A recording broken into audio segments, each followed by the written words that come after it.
May 7 taon akong nawala rito sa aking bayan.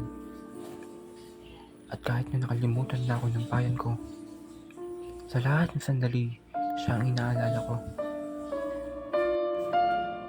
Tama ang inyong narinig. Ako'y nawala sa aking bayan upang makapag-aral sa Europa.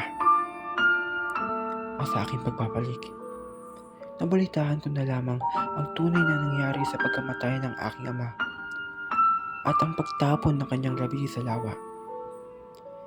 Ngunit wala na akong oras para ipag-iganti siya. Tatapwat, ipagpapatuloy ko na lamang ang kanyang hangarin na makapagpatayo ng paaralan para sa mga bata.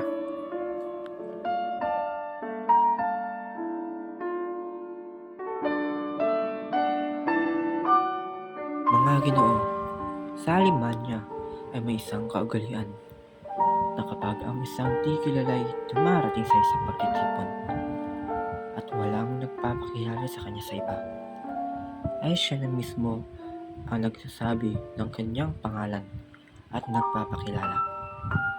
Ipahintulot ninyong gamitin ko ang kaugalian na iyon. Mga Ginoo, ang pangalan ko ay Juan Crisostomo Ibarra y Magsalin, anak ng yumaong Don Rafael at kasintahan ni Maria Clara.